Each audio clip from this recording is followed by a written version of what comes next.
Hari ini maaf. Hari ini kita bahas tentang bab 3. Apa itu bab 3?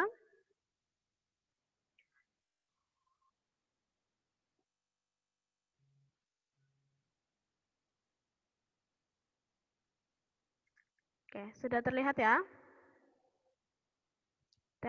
Oke, sudah terlihat. Bab 3 ini tentang tata urutan peraturan perundang-undangan di Indonesia. Bab 1 kemarin kita sudah membahas tentang Pancasila. Bab 2 membahas tentang pembukaan Undang-Undang Dasar. Sekarang kita membahas tentang tata urutan peraturan perundang-undangan di Indonesia. Jadi, peraturan undang-undang itu punya urutan, ya. Nah, urutannya bagaimana? Kita akan melihat di bab 3 ini. Oke ya. Sesuai Undang-Undang Dasar 1945 Pasal 1 ayat 3 ini menyatakan bahwa Indonesia adalah negara hukum. Ya, di Undang-Undang Dasar 1945 Pasal 1 ayat 3 menyatakan bahwa Indonesia adalah negara hukum. Nah, maka segala konsekuensinya adalah, halo Mas, suaranya siapa? Segala sesuatunya didasarkan pada hukum atau peraturan yang berlaku. Jadi, karena Indonesia negara hukum, semuanya berdasarkan hukum. Nah, hukum itu yang disebut dengan peraturan perundang-undangan. Ya, peraturan perundang-undangan. Kalau aku dia ya punya. Gitu ya. Oke, coba Bu Diah kasih contoh, sebutkan peraturan perundang-undangan yang kamu ketahui. Contoh, halo? Peraturan perundang-undangan yang kamu ketahui.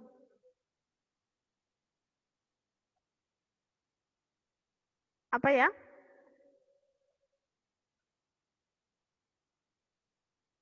Halo? Peraturan perundang-undangan. Budia ulangi ya. Negara hukum adalah negara yang mendasarkan segala sesuatunya tentang peraturan atau dengan hukum. Nah, Budia minta dikasih contoh. Contoh peraturan perundang-undangan di Indonesia yang menjadi hukum. Apa contohnya? Apa ya? Nggak boleh pakai narkoba, dak. Undang-undang tuh. Nah, ya undang-undangnya, Nggak boleh sebutkan pakai narkoba. undang-undangnya. Undang-undang. Nah, kamu nyebutkan undang-undang itu sudah namanya undang-undang ya. Apa? Undang-undang. Undang-undang dasar. Itu namanya undang-undang. Jadi, yang kalian hafalkan itu kemarin adalah hukum. Salah satu produk peraturan perundang-undangan. Ada lagi undang-undang. Undang-undang tok, nggak pakai dasar.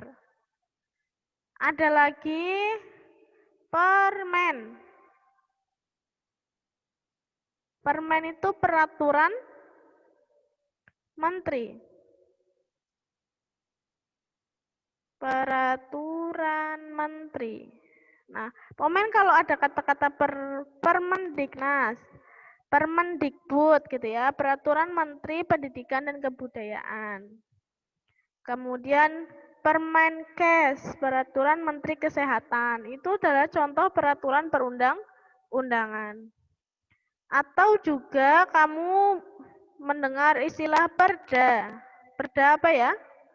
Peraturan daerah. Ini adalah beberapa contoh dari peraturan perundang-undangan. Produk. Jadi bentuknya adalah undang-undang atau peraturan. Gitu ya. Nah, kita lihat nih, Budi akan lihatkan dulu webnya. Ada webnya produk hukum itu sebentar.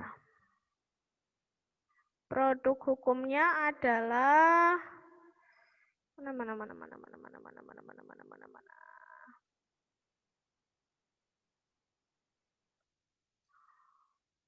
Nih, ini adalah web JDIH. JDIH itu adalah jaringan dokumen hukum, ya. Ini produk hukum tingkat pusat. Bisa dilihat ya, ini ada produk hukum tingkat pusat, ada undang-undang dasar, ada ketetapan MPR, ada undang-undang. Undang-undangnya sampai 1000, jumlahnya 1600. Ada peraturan pemerintah pengganti undang-undang. Ada peraturan pemerintah, jumlahnya 4000, peraturan presiden, keputusan presiden, instruksi presiden, undang-undang darurat, peraturan kementerian, peraturan lembaga negara, dan lain sebagainya. Nah, ini ada peraturan produk hukum tingkat daerah, peraturan daerah provinsi, peraturan daerah kota, peraturan DPRD provinsi. Nah, ini adalah contoh dari peraturan perundang-undangan ya. Misalkan yang paling gampang adalah Undang-Undang Dasar. Mudah klik Undang-Undang Dasar, nanti keluarnya adalah Undang-Undang Dasar yang kemarin kita bahas gitu ya. Terus ada undang-undang. Nah, kita bisa melihat banyak dokumen peraturan perundang-undangan ini ya. Di sini. Datanya, jenis dokumennya kayak gitu. Itu banyak sekali. Itu adalah peraturan perundang-undangan. Jadi, semua peraturan yang ada di Indonesia yang ada nomornya, biasanya tuh ada nomornya ya. Kalau undang-undang dasar kan cuma satu. Jadi cuma satu toh, nggak ada nomornya. Nanti beda lagi dengan ini apa namanya? Contohnya ya, undang-undang nih, undang-undang tuh 1600 jumlahnya. Jadi nanti ada nomornya. Contohnya Peraturan Daerah Nomor 13 Tahun 2009. Nah, nih ya, undang-undangnya diurutin dari nomor 1. Dari nomor 1 tahun 1945. Ini ada ya. Tentang peraturan mengenai kedudukan. Undang-Undang Nomor 1 Tahun 1946 tentang peraturan hukum pidana. Undang-Undang Nomor 2 Tahun 1946 tentang batas waktu pajak khoir. Nah, jadi itu kalau undang-undang ada nomornya ya. Nomornya dan tahunnya. Ini adalah produk dari peraturan perundang-undangan. Gitu ya. Oke. Sampai sini ada yang ditanyakan? Enggak ya? Ini adalah contoh peraturan perundang-undangan. Kita lanjutkan. Nah, kita akan membahas dari peraturan-peraturan ini mana yang paling tinggi kedudukannya atau paling rendah kedudukannya, gitu ya. Oke. Lembaga pembuat undang-undang. Kita membahas ini, mengingat-ingat kembali ya. Lembaga negara ada 3, yaitu legislatif, eksekutif, dan yudikatif. Kalau legislatif adalah lembaga pembuat undang-undang. Dalam hal ini adalah DPR dan MPR. Ya. Kalau eksekutif adalah lembaga yang melaksanakan undang-undang. Contohnya adalah presiden dan menterinya melaksanakan undang-undang. Kemudian kalau yudikatif adalah mengawal undang-undang jalannya. Kalau ada yang salah akan dihukum oleh lembaga yudikatif. Ini ya, lembaga. Kalau ditanya lembaga pembuat undang-undang itu siapa? Jawabannya adalah lembaga legislatif. Adalah DPR dan MPR. Ini adalah yang membuat undang-undang. Lanjut, peraturan perundang-undangan itu memiliki tata urutan atau hierarki. Satu kosakata lagi yang kamu harus hafal, yang kamu harus tahu atau paham adalah hierarki. Hierarki adalah urutan ya, tingkatan. Dari yang hierarki rendah berarti tingkatan yang rendah, hierarki tinggi berarti tingkatan yang tinggi. Nah, dalam mengurutkan undang-undang ini harus ada asas atau prinsip umum yang berlaku. Yaitu prinsipnya adalah dasar peraturan perundang-undangan harus peraturan perundang-undangan. Kalau kamu mau membuat peraturan, berarti dasarnya juga harus peraturan. Tidak boleh dasarnya ngawur. Gitu ya. Yang kedua adalah hanya peraturan tertentu yang dijadikan landasan. Tidak semua peraturan itu bisa dijadikan dasar. Hanya peraturan tertentu yang bisa dijadikan dasar. Contohnya Undang-Undang Dasar. Itu wajib dijadikan dasar. Nah, peraturan perundang-undangan yang hanya bisa dicabut oleh peraturan perundang-undangan yang setara atau lebih tinggi.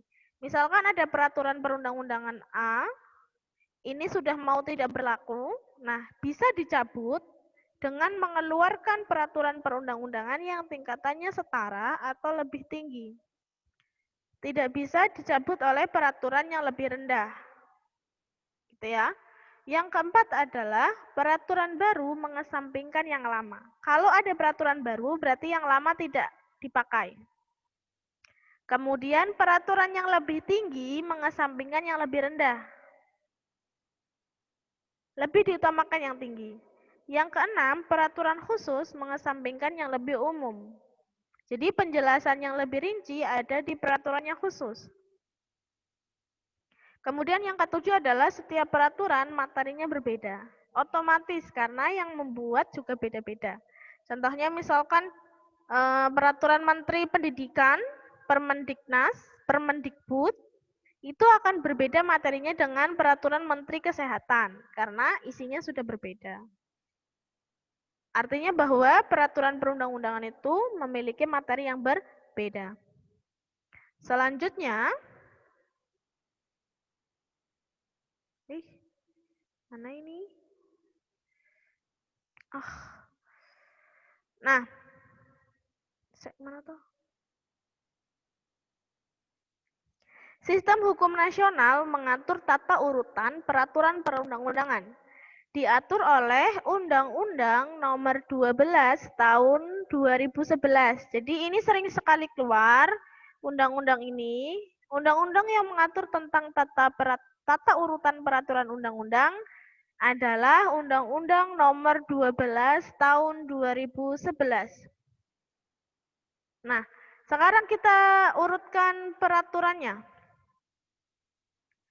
Peraturannya, urutannya berdasarkan Undang-Undang Nomor 12 Tahun 2011, tata urutan peraturan perundang-undangan dari yang paling tinggi. Yang paling tinggi adalah Undang-Undang Dasar Negara Republik Indonesia tahun 1945. Itu yang paling tinggi. Kemudian yang tertinggi kedua adalah ketetapan Majelis Permusyawaratan Rakyat atau ketetapan MPR. Yang ketiga di bawahnya ketetapan MPR adalah undang-undang.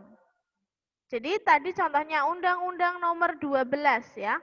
Undang-Undang Nomor 12 Tahun 2011 berada di urutan ketiga. Di bawahnya ketetapan MPR. Kemudian yang keempat adalah peraturan pemerintah. Misalkan ada kata-kata peraturan pemerintah nomor 2 tahun 2002. Itu contoh peraturan pemerintah. Yang kelima adalah peraturan presiden. Jadi peraturan presiden nomor berapa gitu ya, itu adalah contoh dari tata urutan yang kelima. Yang keenam adalah peraturan daerah provinsi. Baru setelah itu peraturan daerah kabupaten atau kota. Gitu ya, diulangi. Urutannya adalah yang pertama Undang-Undang Dasar Negara Republik Indonesia. Yang kedua, ketetapan MPR. Yang ketiga, undang-undang. Yang keempat, peraturan pemerintah. Yang kelima, peraturan presiden. Dan yang keenam, peraturan provinsi. Dan yang ketujuh adalah peraturan daerah. Ini wajib hafal. Kamu wajib hafal urutannya dari yang paling tinggi sampai yang paling rendah. Gitu ya. Lanjut, dalam membuat peraturan ada asas yang harus dipenuhi. Ini kan peraturan ya. Jadi, Undang-Undang Dasar Negara Republik Indonesia itu yang paling tinggi. Tidak ada yang boleh lebih tinggi dari UUD. Habis itu, ketetapan MPR harus sesuai dengan Undang-Undang Dasar. Undang-undang harus sesuai dengan TAP MPR dan Undang-Undang Dasar. Bawahnya lagi, peraturan pemerintah harus sesuai dengan atasnya. Jadi, tidak boleh melanggar peraturan-peraturan yang ada di atasnya. Nah, dalam membuat peraturan, contohnya misalkan kalau Kota Semarang mau membuat peraturan daerah, jadi peraturan daerah Kota Semarang nomor 2 tahun 2020 misalkan.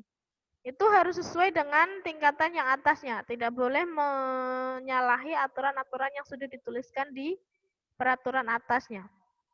Nah, dalam membuat peraturan ada asas yang harus dipenuhi, yaitu kejelasan tujuan. Tujuannya harus jelas. Yang kedua, kelembagaannya yang tepat. Yang membuat itu harus tepat.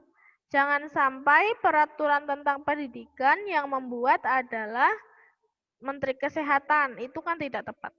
Kemudian kesesuaian dengan jenis, hierarki, dan materinya. Hierarkinya harus jelas. Kalau dia perda, peraturan daerah, berarti dia yang paling bawah peraturannya dan tidak boleh menyalahi peraturan yang atasnya. Kemudian dapat dilaksanakan. Jadi buat peraturan itu yang bisa dilaksanakan. Dan yang kelima ada kedaya gunaan dan kehasil gunaan. Yang keenam ada kejelasan rumusan dan yang ketujuh ada keterbukaan. Ini adalah membuat peraturan, asas-asas yang harus dipenuhi dalam membuat peraturan. Nah, selanjutnya adalah materi muatan peraturan. Materinya tadi dalam membuat peraturannya harus memenuhi asas yang ini.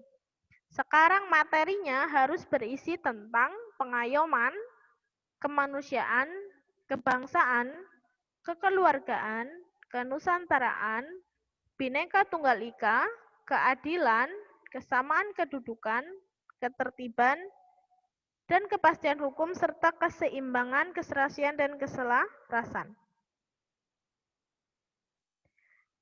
Gitu ya. Budiah ulangi, ini sedikit saja. Jadi dari materi hari ini, tata urutan peraturan perundang-undangan itu diatur oleh Undang-Undang Nomor 12 Tahun 2011. Urutannya adalah Undang-Undang Dasar. Habis itu ketetapan MPR. 3 baru undang-undang, 4 peraturan pemerintah, 5 peraturan presiden, 6 peraturan daerah provinsi, dan 7 peraturan daerah kabupaten. Paham ya? Ada yang ditanyakan sampai sini?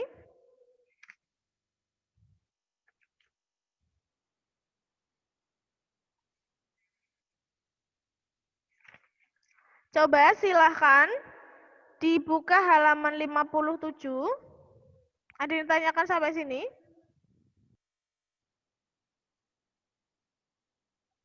Tidak, dibuka halaman 57. Aktivitas 3.1.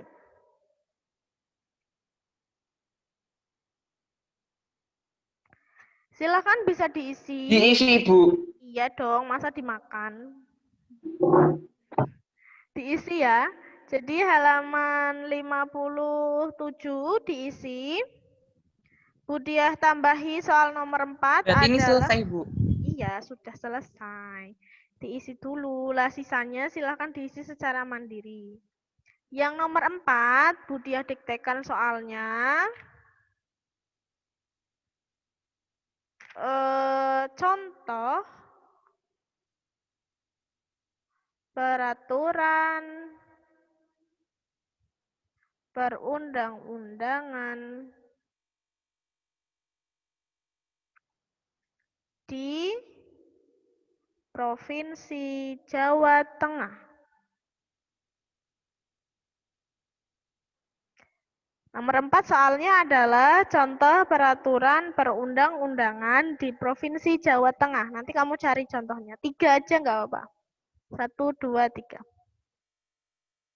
Kemudian yang kelima, soal kelima, contoh peraturan perundang-undangan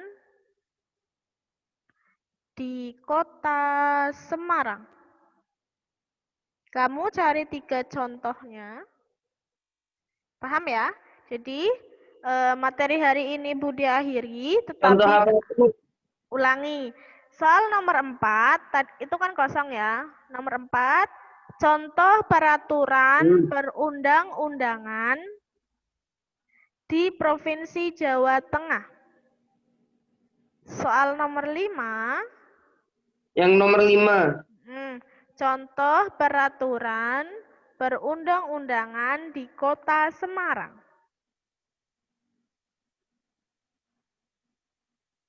Ya, jadi yang nomor 4 adalah contoh peraturan perundang-undangan di Jawa Tengah. Yang kelima, contoh peraturan perundang-undangan di Kota Semarang. Gitu ya. Oke, itu saja. Jika tidak ada yang ditanyakan, Budi akhiri. Ulangi, Budia absen lagi. Dasya belum masuk. Danu belum masuk. Kemudian Zaki Zakwan tidak ada. Fatih. Kafka. Zadok. Zaki Abisali. Izi. Sama Ardian Syafaldi. Oke, itu saja ya dari Budia. Terima kasih. Budi akhiri. Wassalamualaikum warahmatullahi wabarakatuh. Waalaikumsalam warahmatullahi wabarakatuh.